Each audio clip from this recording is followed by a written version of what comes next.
ईमानदार लकड़हारे की कहानी। बहुत समय पहले की बात है। एक छोटे से गांव में एक लकड़हारा रहा करता था। वह अपने काम के प्रति बहुत ईमानदार था और हमेशा कड़ी मेहनत किया करता। प्रत्येक दिन वह पास के जंगल में पेड़ काटने चले जाया करता।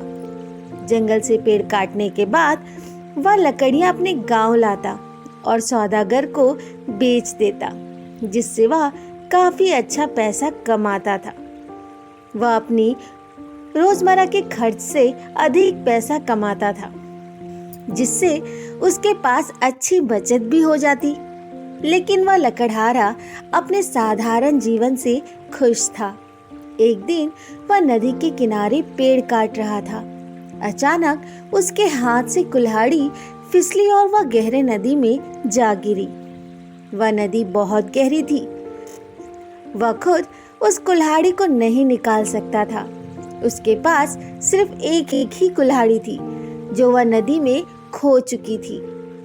वह ये सोचकर बहुत परेशान हो गया। वह सोचने लगा कि बिना कुल्हाड़ी के वे अपनी आजीविका किस तरह से चला पाएगा। वह बहुत ही दुखी हो गया, इसलिए वह भगवान से प्रार्थना करने लगा। वह सच्चे मन से प्रार्थना कर रहा था, इसलिए भगवान ने उसकी बात सुन ली और उसके पास आकर पूछा, पुत्र, क्या समस्या हो गई? लकड़हारे ने अपनी सारी बात भगवान को बताई और अपनी कुल्हाड़ी लौटाने के लिए भगवान से विनती की।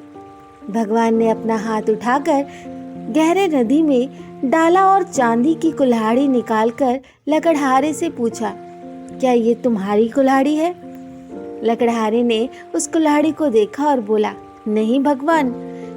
अपना हाथ दोबारा पानी में डाला और एक कुल्हाड़ी निकाली जो सोने की बनी हुई थी। भगवान ने पूछा, क्या ये तुम्हारी कुल्हाड़ी है? लकड़हारे ने उस कुल्हाड़ी को अच्छी तरह देखा और बोला, नहीं भगवान, ये मेरी कुल्हाड़ी नहीं है। भगवान बोले, इसे ध्यान से देखो मेरे पुत्र, ये सोने की कुल्हाड़ी है जो बहुत कीमती है। सच में ये तुम्हारी नहीं है?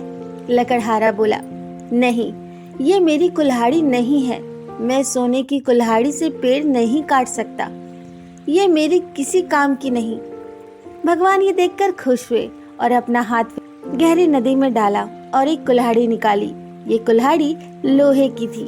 भगवान ने लकड़हारे से पूछा, ये तुम्हारी कुल्हाड़ी है? लकड़हारा कुल्हाड़ी देखकर बोला, जी हाँ, ये मेरी कुल्हाड़ी है। आपका धन्यवाद। भगवान लकड़हारे की ईमानदारी देखकर बहुत प्रभावित हुए। उन्होंने उसे लोहे की कुल्हाड़ी दे दी।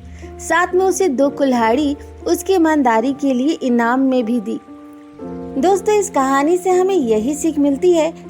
ये कहानी हमें ईमानदारी की एक बहुत बड़ी सीख देती है। हमेशा ईमानदार रहो। ईमानदारी हमेशा से प्रशंसा की पात्र रहती है। ईमानदारी हमारे नैतिक गुणों में 4 चांद लगाती है।